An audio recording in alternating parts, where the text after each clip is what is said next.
శ్రీరామాయ నమః. ప్రియా భగవద్బంధువులారా, శ్రీమద్ రామాయణంలో యుద్ధకాండలో ప్రస్తుతం పారాయణ చేస్తూ ఉన్నాం. 28వ సర్గలోకి ప్రస్తుతం 28వ సర్గ పారాయణ జరుగుతూ ఉంది. శుకుడు అనేటటువంటి దూత, రావణుడు దూత, శుకుడు సారుణుడు అనేటటువంటి ఇద్దరు దూతలు రావణుడికి లంకాపట్టణం బయట భాగంలో ఉన్నటువంటి వానర సైన్యం గురించి, వానర సైన్యంలో ఉన్న వీరుల గురించి బాగా వివరంగా అర్థమయ్యేటట్టు చెబుతూ ఉన్నారు.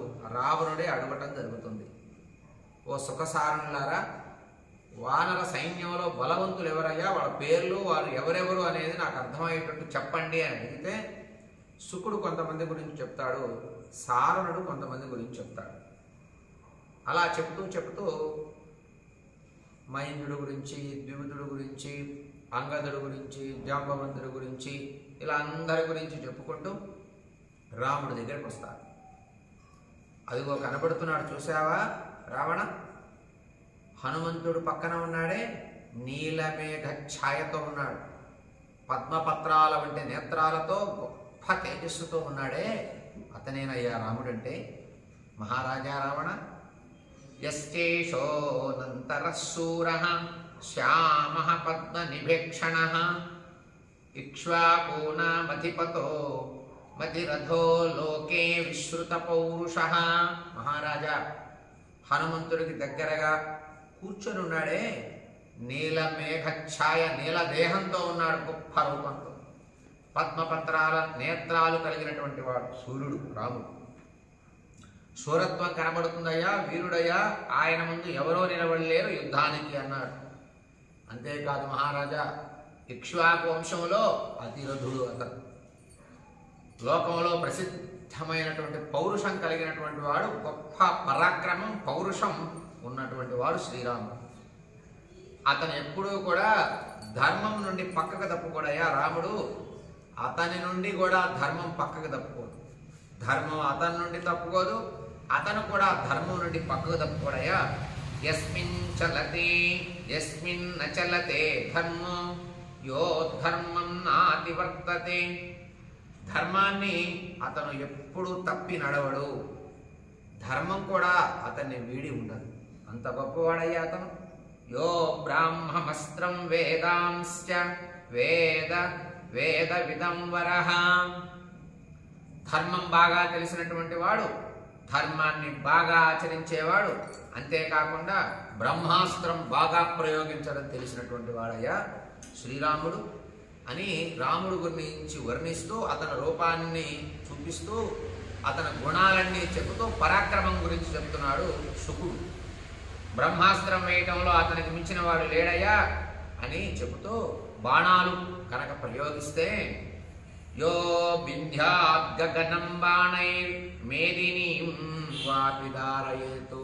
గగనం ఆకాశాన్ని భేదించగలడు, అలాగే మేదిని భూమిని కూడా చీల్చగలడు. ఆకాశాన్ని భేదించగలడు, భూమిని చీల్చగలడయ్యా అతని బాణ పరాక్రమం చేత. అతని కోపం అటువంటిది, అతని కోపం ఎలాంటిదో తెలుసా, మృత్యువు లాంటిదయ్యా. అతని గనక కోపం వస్తే బాణ ప్రయోగం చేస్తే ఎదుటివాడికి మృత్యువు పట్టక తప్పదు, ప్రాణాలు పోక తప్పదు, అటువంటి కోపం కలిగినటువంటి వాడు. అతని పరాక్రమం ఇంద్రుడితో సమానమయ్యా. యస్య మృత్యోరివ క్రోధః శక్రస్యేవ పరాక్రమః. ఇంద్రుడితో సమానమైనటువంటి పరాక్రమం కలిగినటువంటి వాడు. ఆయన భార్యని నువ్వు ఎత్తుకొచ్చావు జనస్థానం నుండి. యస్య భార్య జనస్థాన సీతా చ వికృతత్వయ. నీవు జనస్థానం నుండి ఎవరూ లేనటువంటి సమయంలో బలాత్కారంగా అతని భార్యని లాక్కొని వచ్చి లంకలో ఉంచావు. స ఏష రామస్వాం రాజన్ యోద్ధుం సమభివర్తతే. అతనే ఎదురు చూస్తున్నాడు, ఎప్పుడు లంకలోకి వెళదామా, నిన్ను ఎప్పుడు ఎదుర్కొందామా, నీ ప్రాణాలు ఎప్పుడు తీద్దామా, సీతని పొందుదామా అని ఎదురు చూస్తూ ఉన్నాడయ్యా రాముడు. అతనే శ్రీరాముడు అని రాముడి గురించి శుకుడు చెప్పటం జరుగుతోంది రావణుడికి. ఓహో అన్నాడు, చూశాడు. యస్య భార్య జనస్థానా సీతా చాపి హృతా త్వయా స ఏష రామస్త్వాం రాజన్ యోధ్వంసమభివర్తతే. ఎదురు చూస్తున్నాడయ్యా, యుద్ధం చేయటానికి సమీపిస్తూ ఉన్నాడు. ఎప్పుడు దగ్గరకు వద్దామా, ఎప్పుడు లంకలోకి ప్రవేశిద్దామా, ఎప్పుడు రావణుని వధిద్దామా అని చూస్తూ ఉన్నాడు. యస్యేష దక్షిణే పార్శ్వే. ఇప్పుడు శుకుడు లక్ష్మణుణ్ణి వర్ణిస్తూ ఉన్నాడు. రావణుడు అంతా చూస్తూ ఉన్నాడు. ఎంతో మంది వానరుల గురించి చెప్పారు సుఖసారులు ఇద్దరు. రాముడి గురించి కూడా చెప్పాడు. ఇప్పుడు లక్ష్మణుడి గురించి వర్ణిస్తున్నాడు. లక్ష్మణుడు ఎలా ఉంటాడు, అతని శరీర రూపం ఏమిటి, వర్ణం ఏమిటి, బలాబలాలు ఏమిటి, అతనిలో ఉన్నటువంటి గుణాలు ఏమిటి మనకి బాగా స్పష్టంగా ఇక్కడ వాల్మీకి మహర్షి చెప్తున్నారు. యస్యేష దక్షిణే పార్శ్వే.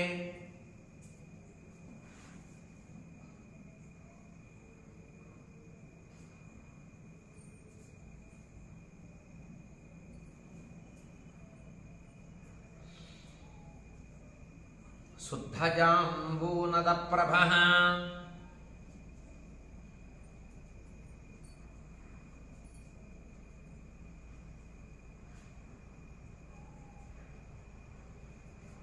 విశాలవక్షాస్తామ్రాక్షో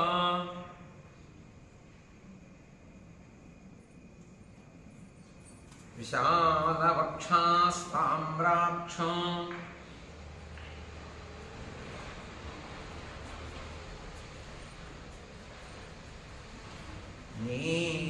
నీలకుంచితమూర్ధజః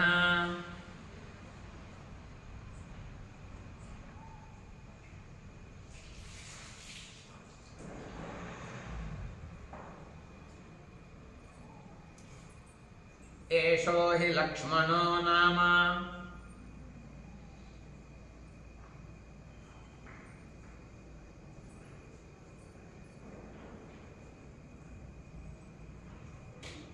భ్రాతుః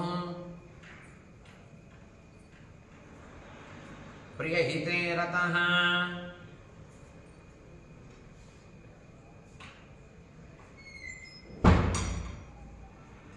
నయే యుద్ధే చ కుశలః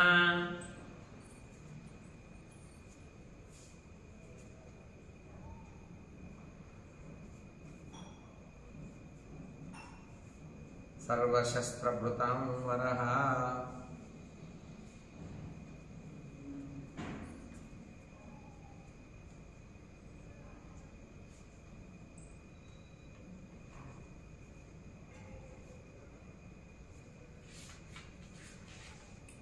మహారాజా నీలమేఘ ఛాయతో, గొప్ప రూపంతో, పరాక్రమంతో బ్రహ్మాస్త్రాన్ని బాగా వేయటం తెలిసినటువంటి ఏ రాముడైతే ఉన్నాడో, ఆకాశాన్ని భూమిని ఏకకాలంలోనే తన బాణాల చేత ఆకాశాన్ని బద్దల కొట్టగలిగినటువంటి వాడు, భూమిని చేల్చగలిగినటువంటి వాడు ఏ రాముడైతే ఉన్నాడో, తన బాణ పరాక్రమం చేత ఎదుటి వాళ్ళకి మృత్యువు లాంటి వాడు ఎవరైతే రాముడున్నాడో, ధర్మాన్ని అతను వీడదయ్యా. ఎప్పుడు ధర్మం కూడా అతన్ని వీడడు, ధర్మాన్ని అతడు వీడడు, అతన్ని ధర్మం వీడదు. అంత నిష్ట కలిగినటువంటి వాడు ఇక్ష్వాకు వంశ జాతీయుడైనటువంటి ఏ రాముడైతే ఉన్నాడో, రాముడి ప్రక్కన నిలబడి ఉన్నాడే అతనేనయ్యా బంగారం వంటి రంగుతో ఉన్నాడు.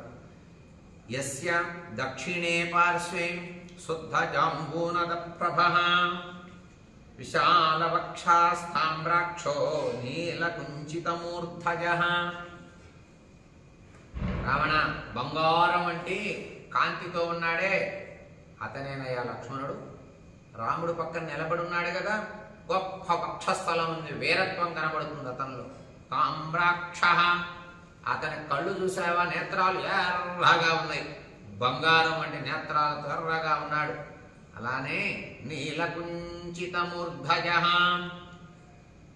నల్లగా వంగి రింగు రింగులుగా ఉన్నటువంటి జుట్టు ఉందే అతనేనయ్యా లక్ష్మణుడు.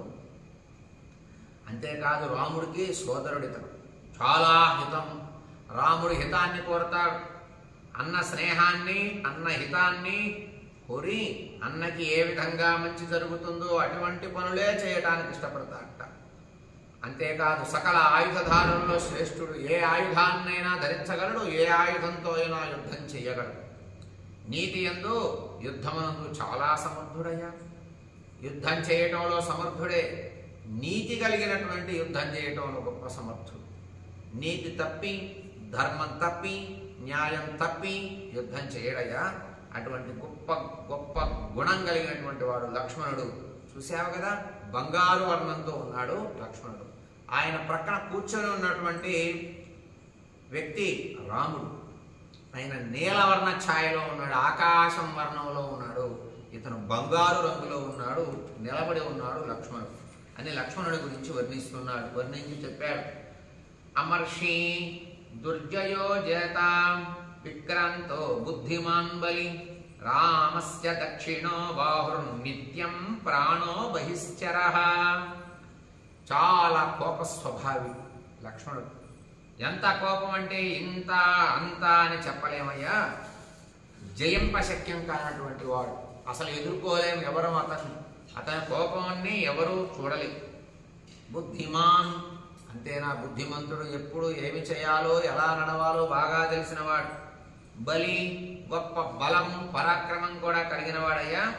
అంతేకాదు రామస్య దక్షిణ బాహు, రాముడికి కుడి భుజంతో సమానం అని చెబుతూ బహిశ్చర ప్రాణ, బయట రాముడు ప్రాణం బయట తిరిగితే ఎలా ఉంటుందో లక్ష్మణుడు అటువంటి వాడు. రాముడు ప్రాణమే లక్ష్మణుడు. రాముడు కుడి భుజంలాగా ఉంటాడు. రాముడు ప్రాణం బయట తిరిగితే ఎలా ఉంటుందో లక్ష్మణుడేనయ్యా రాముడు ప్రాణం అని లక్ష్మణుడి గురించి వర్ణిస్తూ ఉన్నాడు. అమర్షి దుర్జయో జేత,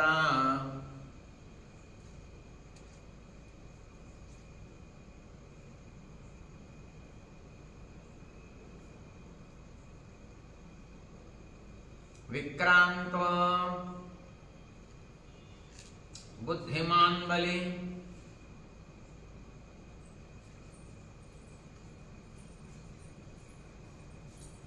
రామస్య దక్షిణే బాహుర్నిత్యం ప్రాణో బహిశ్చరః.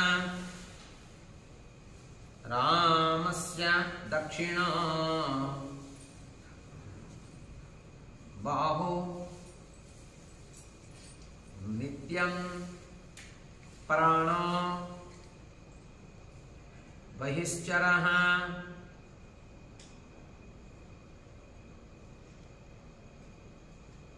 అంతేకాదయ్యా రావణ, నేష రాఘవస్యార్థే జీవితం పరిరక్షతి ఏషైవాశంసతే యుద్ధే నిహంతుం సర్వరాక్షసాన్. రావణ మహాప్రభు, రాముడికి సహాయం చేయవలసి వస్తే సహాయం చేయవలసినటువంటి సమయంలో ఇతడు తన ప్రాణాలనైనా లెక్క చేయకుండా రాముడిని కాపాడుకుంటాడు, రాముడికి సహాయం చేస్తాడు. ఇతడే యుద్ధంలో రాక్షసులందరినీ కూడా చంపాలి అనుకుంటున్నాడయ్యా. ఎదురు చూస్తున్నాడు, ఉత్సాహంతో ఉన్నాడు. రాముడికి సహాయం చేసే సమయం వచ్చింది. నేను నా ప్రాణాలు అడ్డు పెట్టైనా సరే రాముడిని కాపాడుకుంటా ఈ రాక్షస జాతిని నేను ఒక్కడనే వధిస్తాను అని ఉత్సాహంతో ఎదురు చూస్తున్నాడయ్యా.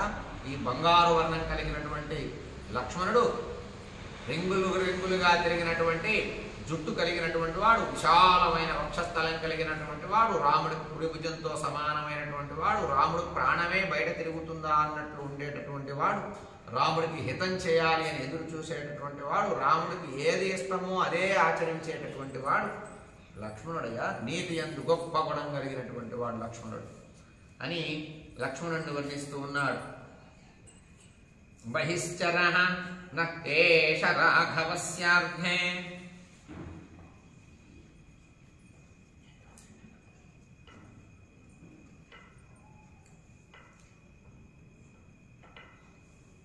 జీవితం పరిరక్షతి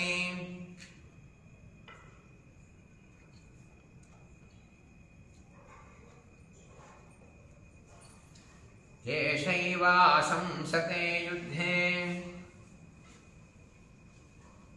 ఏషైవా శంసతే యుద్ధే నిహంతుం సర్వరాక్షసాన్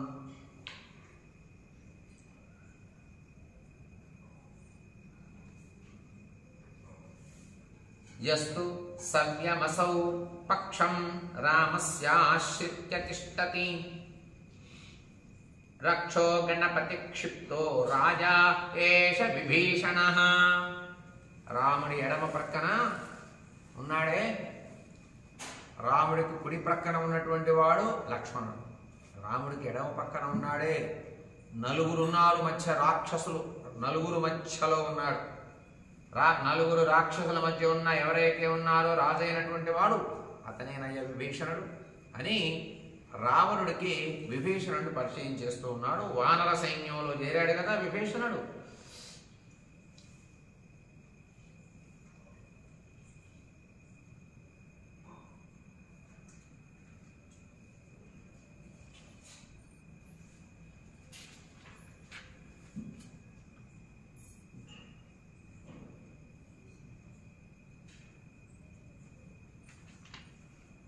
యస్తు సవ్యమసౌ పక్షం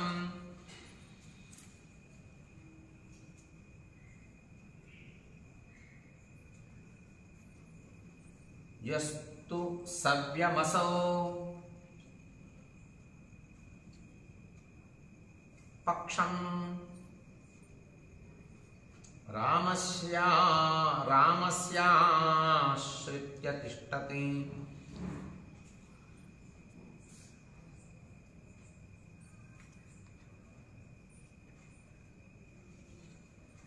రక్షో గణపతి క్షిప్తో రక్షో గణ పరిక్షిప్తో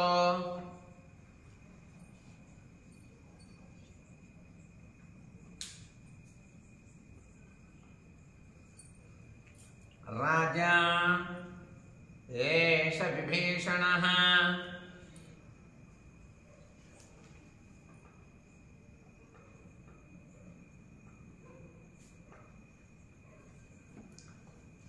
మహారాజా రావణ, రాముడికి కుడివైపు లక్ష్మణుడు ఉన్నాడు, ఎడమవైపు ఉన్నటువంటి రాక్షసుడు రాజు విభీషణుడయ్యా.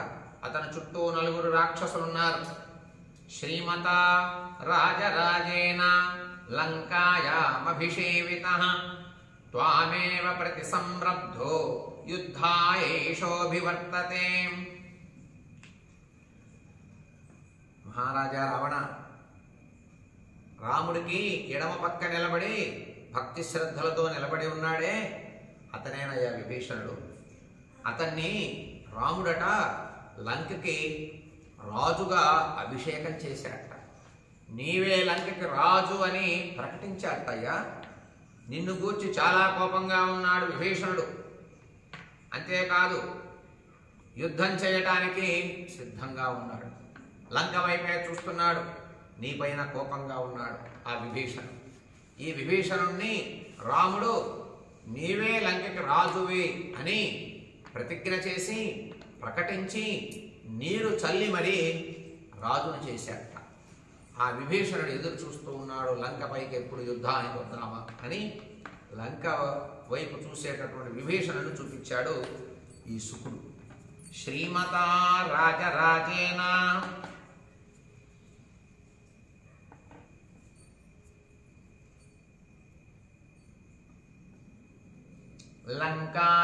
లంకాయామభిషేచితః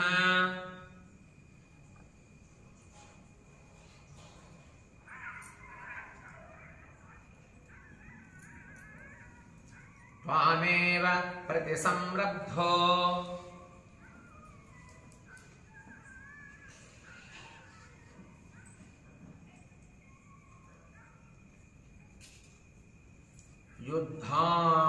యుద్ధాయేషోభివర్తతే.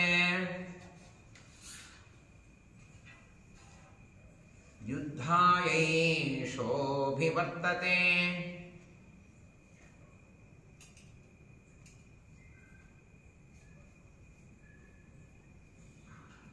చాలా కోపంతో నీ వైపే చూస్తున్నాడు, లంక వైపే చూస్తున్నాడు, యుద్ధం చేయాలని ఎదురు చూస్తున్నాడు అయ్యా విభీషణుడు రావణ అని రావణుడికి శుకుడు చెప్పాడు విభీషణుడి గురించి.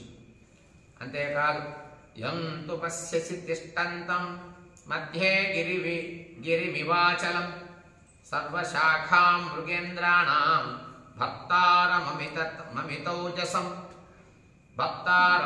అమితౌజసం తేజసా యశసా బుద్ధ్యా బలేనాభిజనేన చ యః కపినతి భ్రాజ యః కపినతి విజ్రావా హిమవానివ పర్వతః కిష్కింధాం యః సమచ్ఛాస్తే గుహాం సగహనద్రుమాం దుర్గాం పర్వత దుర్గామ్యాం ప్రధానై సహయూధపైః యస్యేషా కాంచనీమాలా శోభతే శతపుష్కర కాంతాదేవ మనుష్యాణాం యస్యాం లక్ష్మీ ప్రతిష్ఠితాం ఏతాం మాలాం చ తారాం చ కపిరాజ్యం చ శాశ్వతం సుగ్రీవో వాలినం హత్వా రామేణ ప్రతిపాదినః. సుగ్రీవుడి గురించి వర్ణిస్తూ ఉన్నాడు శుకుడు. మహారాజా రావణ, రాముడికి కుడివైపున లక్ష్మణుడు ఉన్నాడు, రాముడికి ఎడమ వైపున విభీషణుడు ఉన్నారు. అట్లాగే ఆ కనపడేటటువంటి వానర వీరులలో గొప్పగా ప్రకాశిస్తున్నాడే ఒక పెద్ద పర్వతంలాగా అతను వానరుల ప్రభువుగా గొప్ప తేజస్సు కలిగినటువంటి వాడు. అతనే సుగ్రీవుడు అంటారు. అతను హిమవత్ పర్వతం వలె ఇతర పర్వతాలన్నీ హిమవత్ పర్వతాన్ని ఆశ్రయించినట్లు ఇతన్ని ఆశ్రయించి అందరూ ఉంటారు. తేజస్సు చేత, మనస్సు చేత, యశస్సు చేత, బుద్ధి చేత, బలము చేత, వంశము చేత అన్నిటి యందు గొప్పవాడయ్యా. అంతేకాదు సేనా నాయకులతో కలిసి అరణ్యాలలోనూ వృక్షాలతోనూ నిండిపోయి ఉన్నాడు. ఇతని సంఖ్య చాలా పెద్దది. పర్వతాలపై, వృక్షాలపై, అరణ్యాలపై బాగా వ్యాపించి ఉన్నారు వీరి సైన్యం. ప్రవేశించడానికి శక్యం కానంత ప్రదేశాల్లో కూడా వీళ్ళు ఉన్నారు. ప్రాకారాది దుర్గాలయందు కిష్కింధ గుహల్లో నివసిస్తూ ఉంటారు వీరంతా. 100 పద్మములు గల మనోహరమైనటువంటి ఏ బంగారు మాల మెడలో కనబడుతోందే ఒక హారం. ఆ హారం లక్ష్మీహారం అంటారయ్యా. మనుష్యుల లక్ష్మి నిక్షిప్తమై ఎలా అయితే ఉంటుందో మనుష్యులకి, దేవతలకి లక్ష్మి ఎలాంటిదో, మనుష్యులకి లక్ష్మి ఎలాంటిదో అట్టి మాల ధరించి ఉన్నాడే. మెడలో ఒక కాంతివంతమైన మాల కనబడుతోందే, అతనే సుగ్రీవుడు అన్నాడు. ఈ హారం ఎలా వచ్చిందో తెలుసా రావణ? రాముడు వాలిని చంపి అతని హారాన్ని సుగ్రీవుడికి ఇచ్చాడు. అంతేకాదు వాలిని వధించిన తర్వాత వాలి భార్య అయినటువంటి తారణి, వాలి పాలన చేసినటువంటి ఏ కిష్కింధ అయితే ఉన్నదో ఆ కిష్కింధని ఇతను సుగ్రీవుడు అనుభవిస్తూ ఆ హారాన్ని వేసుకుంటూ ఆనందంగా ఉన్నాడు. రాముడిని చూసి ధైర్యంగా ఉన్నాడు. రాముడు ఇచ్చిన రాజ్యమైన ఆ కిష్కింధ సుగ్రీవుడికి. వాలి ఎప్పుడైతే రామ బాణం చేత పడిపోయాడో ఆ నిమిషం నుండి ఆ హారం సుగ్రీవుడిది. వాలి భార్య అయినటువంటి తార కూడా సుగ్రీవుడిది అయింది. వాలి పాలన చేసినటువంటి కిష్కింధ కూడా సుగ్రీవుడు పాలన చేస్తున్నారు. ఇది రాముణ్ణి చూసుకొని తాను పొందినటువంటి సౌఖ్యమయ్య అని సుగ్రీవుడిని వర్ణిస్తూ ఉన్నాడు. యంతు పశ్యసి తిష్టంతం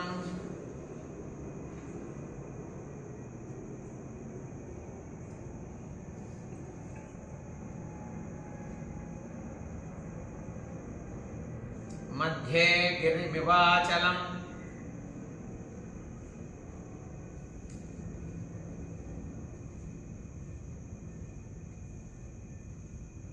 సర్వశాఖాం మృగేంద్రాణాం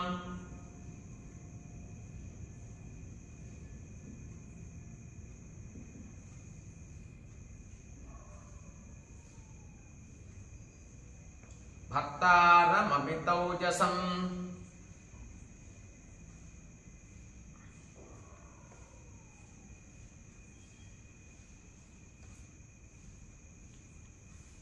తేజసా యశసా బుద్ధ్యా బలేనాభిజనేన చ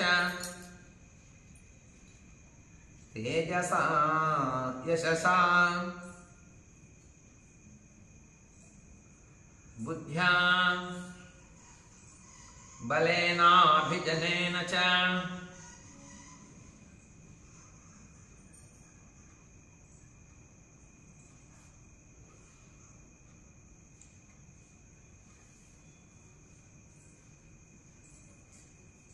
యః కపినతి బిభ్రాజ హిమవానివ పర్వతః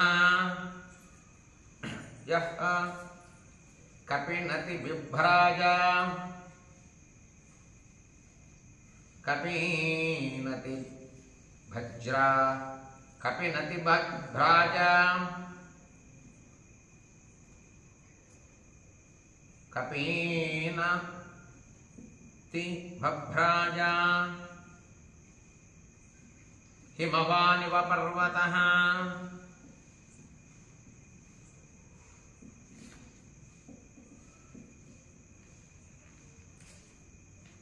కిష్కింధాం యః సమధ్యాస్తే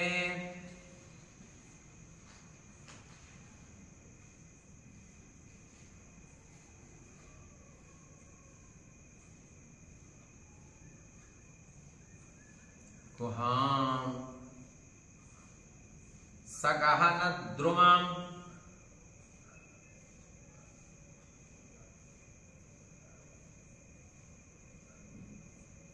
దుర్గాం పర్వత దుర్గమ్యాం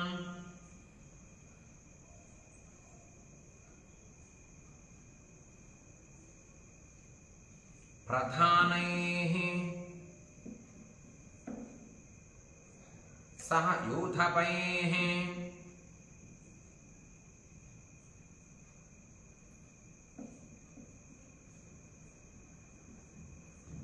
యస్యేషా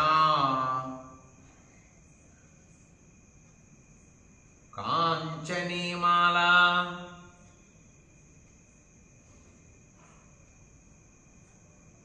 శోభతే శతపుష్కర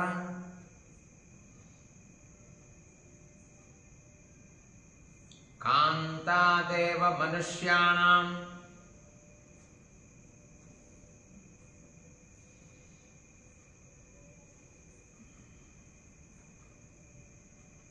యస్యాం లక్ష్మీః ప్రతిష్ఠితా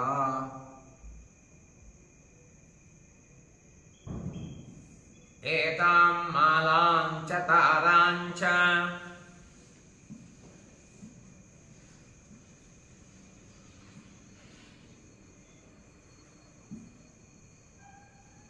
కపిరాజ్యం కపిరాజ్యం చ శాశ్వతం సుగ్రీవో వాలినం హత్వా రామేణ ప్రతిపాదితః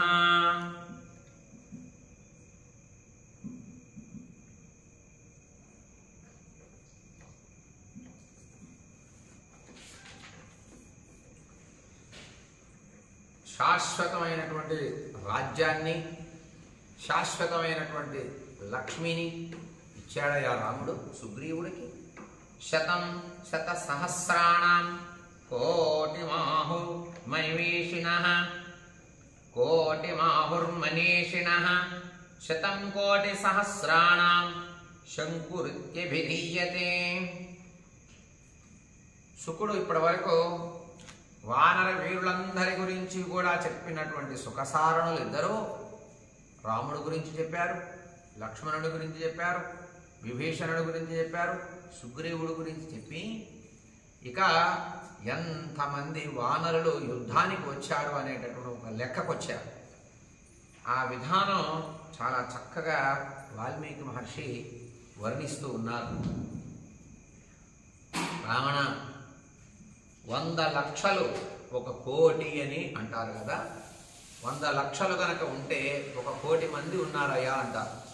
అలాగే 1,00,000 కోట్లు ఉంటే గనక 1 శంకువు అంటారు.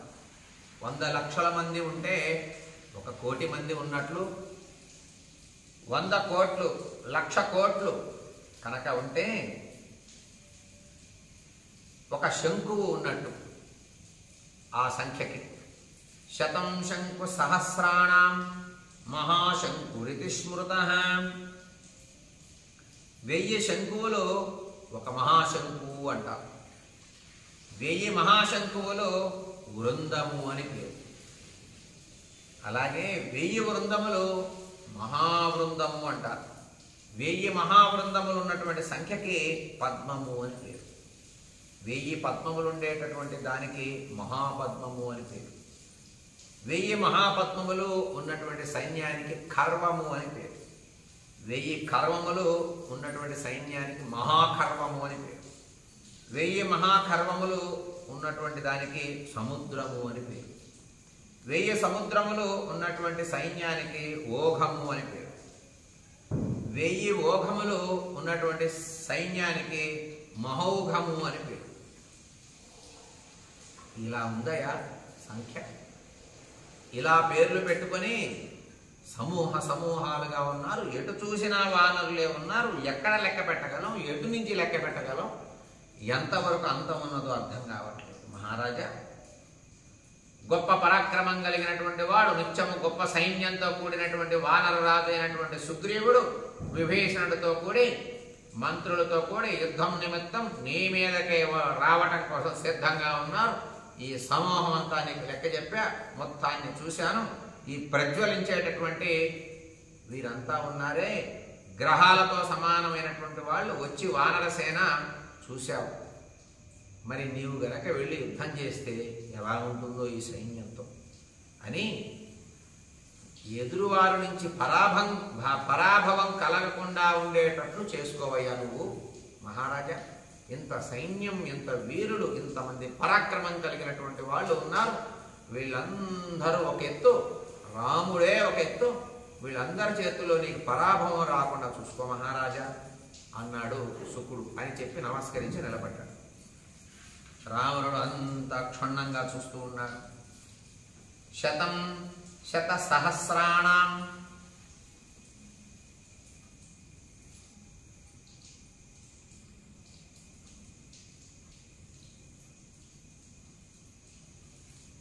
కోటి మాహుర్మనీషిణః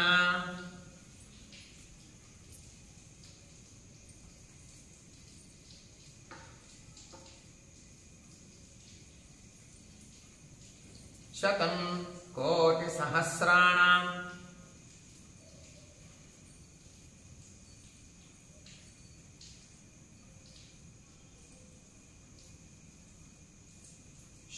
శంకురిత్యభిధీయతే.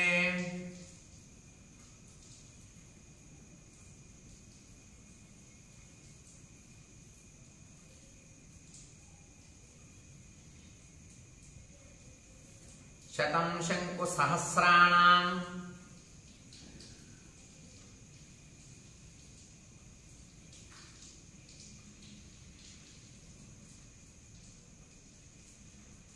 మహాశంకురితి స్మృతః.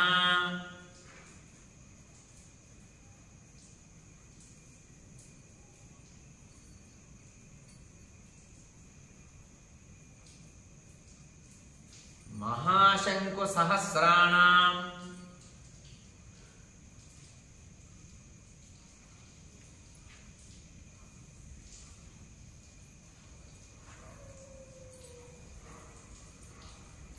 శతం వృంద వివచ్యతే.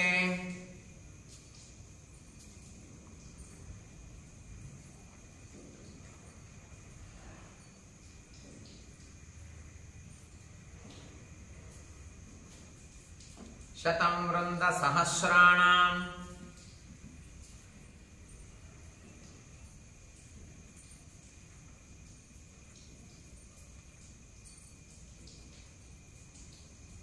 మహావృందమితి స్మృతం.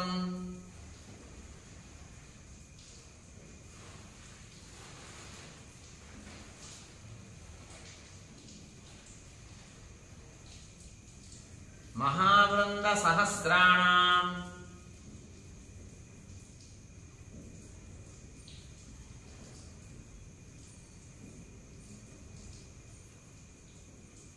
శతం పద్మ విమోచ్యతే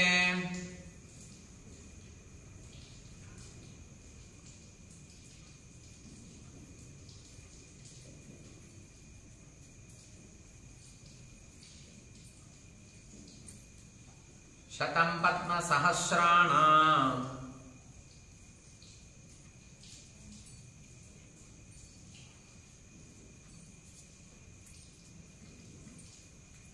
మహాపద్మమితి స్మృతం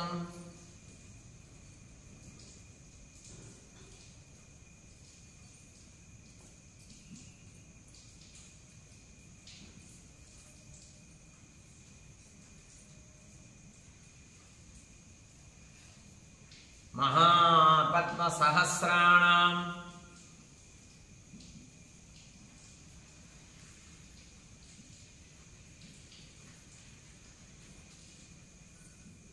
శతం ఖర్వ విమోచ్యతే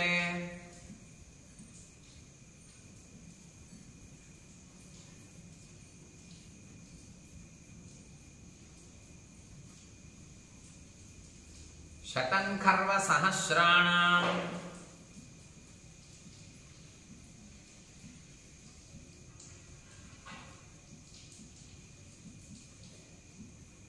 మహాఖర్వమితి స్మృతం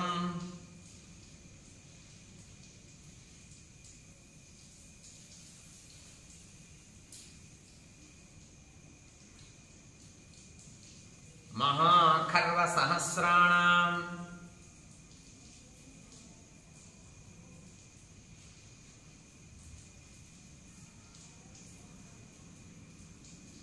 సముద్రమభిధీయతే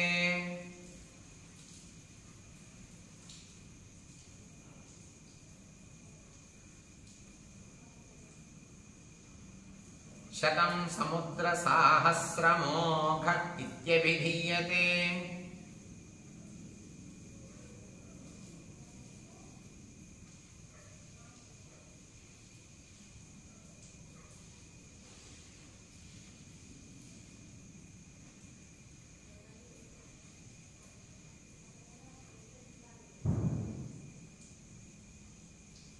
శతమోఘ సహస్రాణం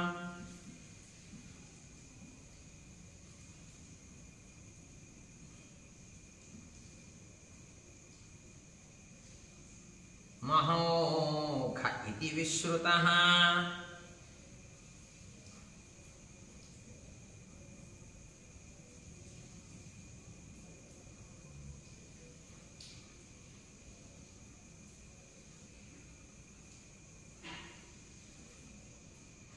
మహారాజా వానర సైన్యాన్ని మొత్తాన్ని నీకు చూపించారు. ఈ పేర్లతో ఇంతింతమంది ఒక్కొక్క సైన్యంలో ఉన్నారయ్యా. ఇలా గుంపులు గుంపులుగా ఉన్నారు.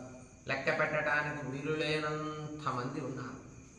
ఇటువంటి వాళ్ళని ఎలా ఎదుర్కోవాలి? ఏవం కోటి సహస్రేణ శంకూనాం చ శతేన చ మహాశంకు సహస్రేణ తథా వృంద శతేన చ మహావృంద సహస్రేణ తథా పద్మ శతేన చ మహాపద్మ సహస్రేణ తథా ఖర్వ శతేన చ సముద్రేణ చ తేనైవ మహోఖేన తథైవ చ ఏష కోటి మహోఖేన సముద్ర సదృశేన చ విభీషణేన వీరేణ సచివై పరివారితః సుగ్రీవో వానరేంద్రస్త్వాం యుద్ధార్థమనువర్తతే మహాబలవృతో నిత్యం మహాబల పరాక్రమః. ఇంతమంది వానరులంతా కూడా సుగ్రీవుడు కన్ను సైగలలో నడుస్తూ ఉన్నారు. మహారాజా, వీరుడైనటువంటి విభీషణుడు మంత్రులతో కూడి నీపైకి యుద్ధం చేయటం కోసం అందరూ ఎప్పుడా ఎప్పుడా అని ఎదురు చూస్తున్నారు. ఇతని వెంట 1000 కోట్ల 100 శంకువులు, 1000 మహాశంకువులు, 100 వృందములు, 1000 మహావృందములు, 100 పద్మములు, 1000 పద్మములు, 100 ఖర్వములు, 100 సముద్రములు మహోఘములు, అలాగే 1,000,000 మహోఘముల సంఖ్య సముద్రంతో సమానమైన వానర సైన్యం మొత్తం వ్యాపించి ఉన్నది. ఎటు చూసినా వాళ్లే కనబడుతున్నారు, వానరులే. ఇటువంటి సైన్యాన్ని ఎలా ఎదుర్కోవాలి మనం? ప్రజ్వలించుచున్నటువంటి గ్రహాలతో సమానమైనటువంటి వాళ్ళు వచ్చి ఈ వానర సేనను చూసి మనకు జయం కలిగేటట్లుగా, పరుల నుండి పరాభవం కలగకుండా ఉండేటట్టు చేయబోయా ఏం చేస్తాము? ఇంతమంది సైన్యం వచ్చి నిలబడింది, మనము ఎలా ఎదుర్కొంటాం? మనకి జయం ఎలా కలుగుతుంది? పరాభవం కలగకుండా, అవమానం కలగకుండా ఉండే విధానం ఏంటి? అలాంటి విధానం ఏదైనా ఉంటే తెలియచేయి మహారాజా, అలాంటి ప్రయత్నం ఏదైనా ఉంటే చెయ్యి అని శుకుడు మొత్తం స్పష్టంగా, శుకుడు సారణుడు అందరూ మంత్రులంతా కూడా రావణుడి పక్కన నిలబడి ఆ లంకా పట్టణంలో ఉన్నటువంటి రావణ భవనంలో ఎత్తైన భవనం పైకి వెళ్ళి ఈ వానర సైన్యం మొత్తాన్ని చూసి వివరంగా చెప్పాడు రావణుడికి. రావణుడంతా కూడా చూడటం జరిగింది. ఏవం 1,000,000 సహస్రేణ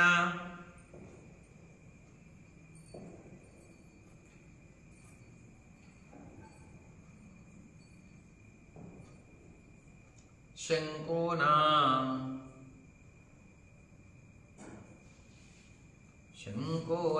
చ శతేన చ మహాశంకు సహస్రేణ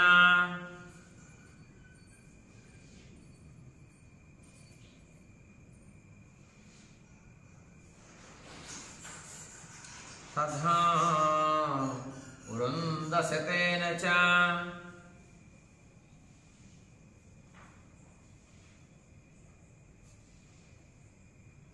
మహావృంద సహస్రేణ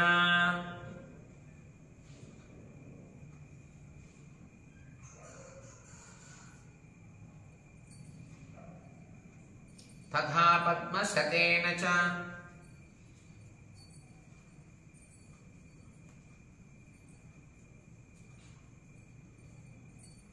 మహాపద్మ సహస్రేణ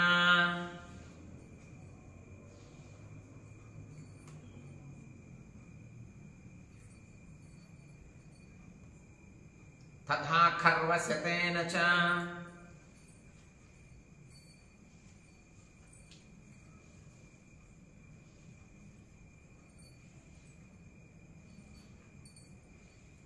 సముద్రేణ చ తేనైవ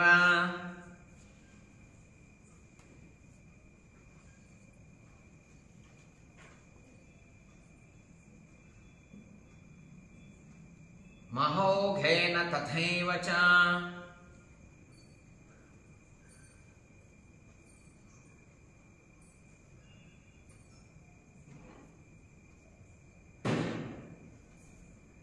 ఏష 1,000,000 మహోఘేన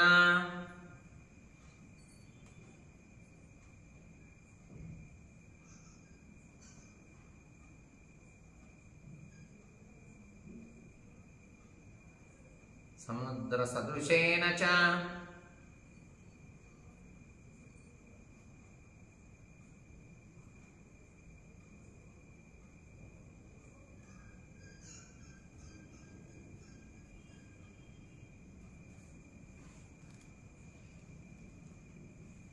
విభీషణేన వీరేణ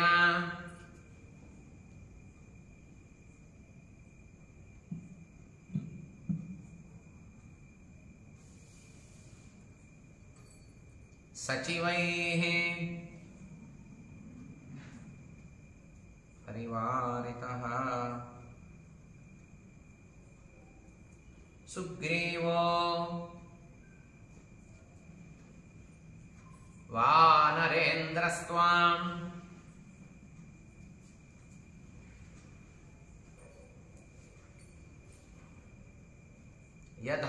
యథార్థమనువర్తతే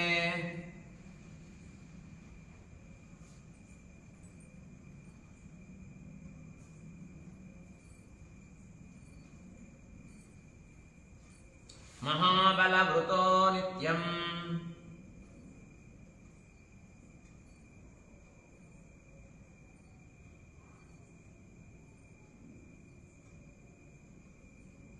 మహాబల పరక్రమః.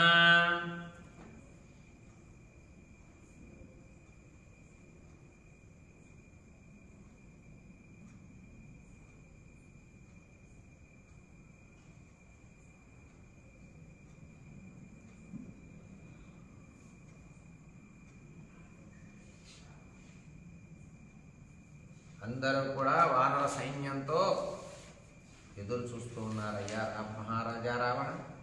ఇమాం మహారాజ సమీక్ష్య వాహిని.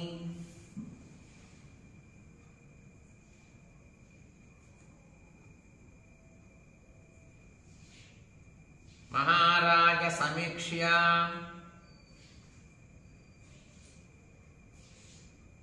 వాహిని ముపస్థితాం.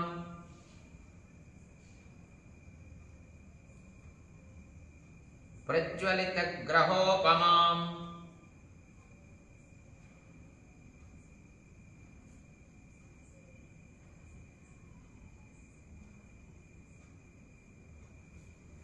తతః ప్రయత్నః పరమో విధీయతాం.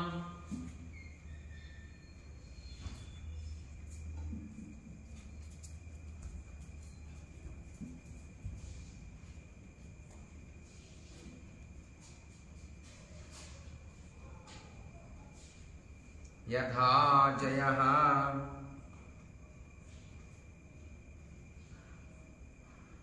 స్యాన్న పరైః పరాభవః.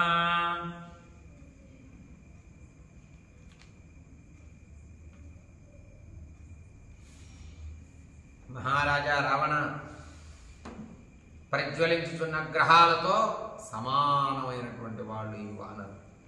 వచ్చి ఉన్న ఈ వానర సేనను చూసి మనకు జయం ఎలా కలుగుతుందో, పరుల నుండి పరాభవం మనకు కలగకుండా ఉండే విధంగా ఏం చేస్తావో చెయ్యవయ్యా అని ఈ సుఖసారంలో రావణుడికి నమస్కరించి ఆ లంకాపట్టణం బయట భాగంలో ఉన్నటువంటి వానర సైన్యం మొత్తాన్ని వివరంగా చూపించి లెక్కతో సహా చెప్పి అవమానం లేకుండా లంకకి జయం కలిగే విధంగా ఏం చేస్తావో ఆలోచించి చెయ్యవయ్యా మహారాజా అని నమస్కరించారు.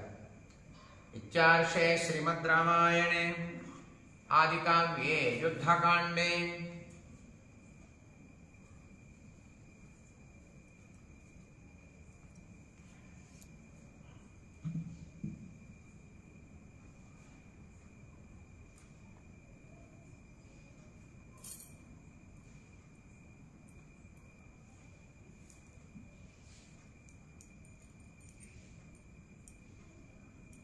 అష్టావింశः సర్గः.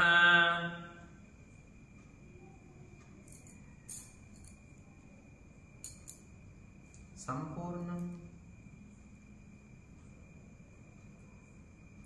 శ్రీరామార్పణమస్తు.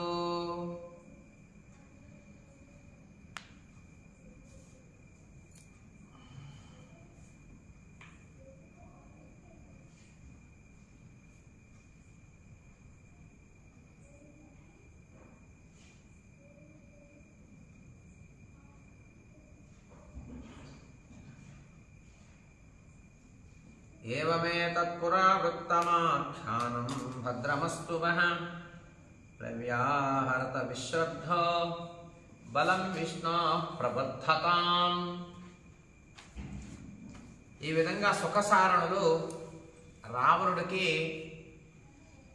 వానర సైన్యంలో ఉన్న వీరుల గురించి, ఆ తర్వాత రాముడి గురించి, లక్ష్మణుడి గురించి, విభీషణుడి గురించి, సుగ్రీవుడి గురించి, వానర సైన్యం మొత్తాన్ని గురించి స్పష్టంగా చూపించి అర్థమయ్యే విధంగా చెప్పి లెక్కతో సహా ఎంతమంది వచ్చారయ్యా అని చెప్పి లంకకి మనకి అవమానం పరాభవం లేనటువంటి పని, మనకి జయం కలిగేటటువంటి పని ఏదో ఆలోచించి చేయవయ్యా మహారాజా అని చెప్పి ఆగారు.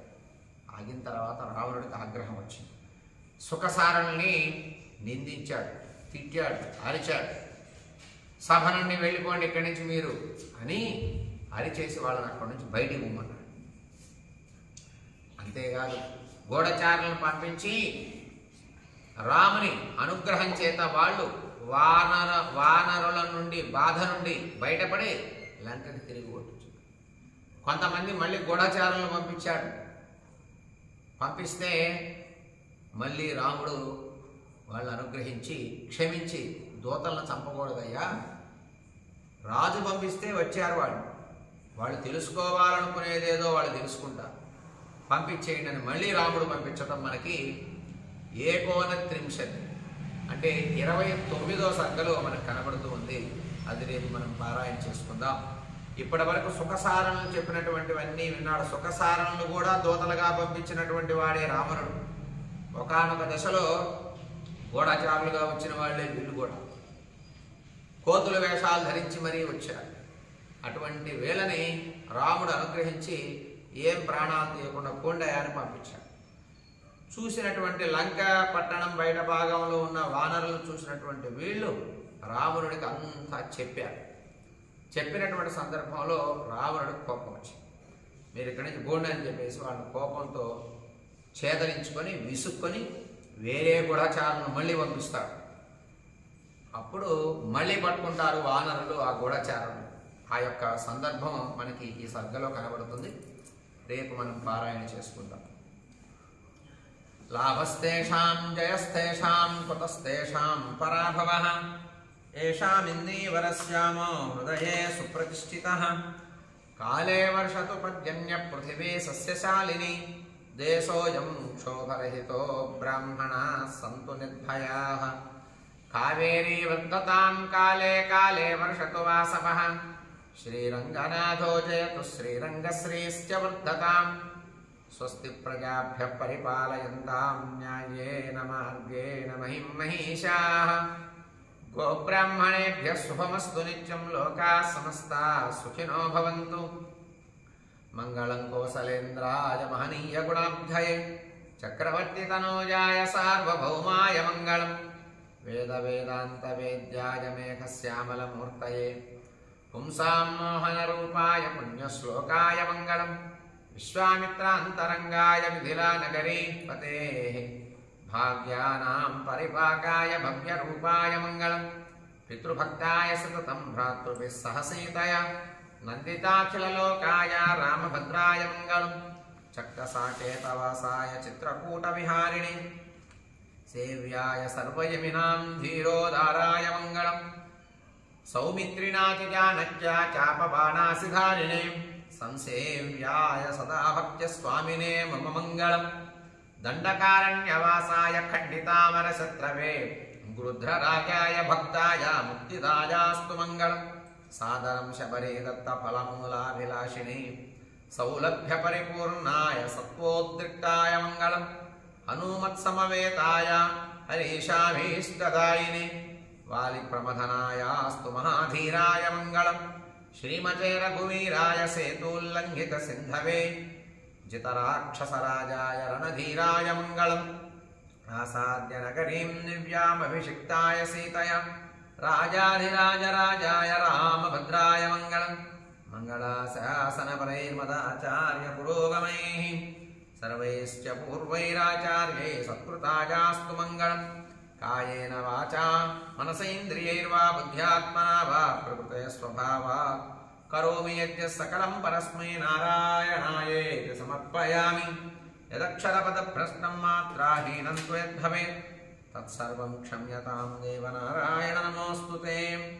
రాజా రామచంద్ర ప్రభు కీ జై, సీతామాత కూ జై, లక్ష్మణ స్వామి కీ జై, పవన సుత హనుమాన్ కీ జై, వాల్మీకి మహర్షి కీ జై, నారద మహర్షి కీ జై, బ్రహ్మదేవునకు జై. ఏడుకొండలవాడ వెంకటరమణ గోవింద గో.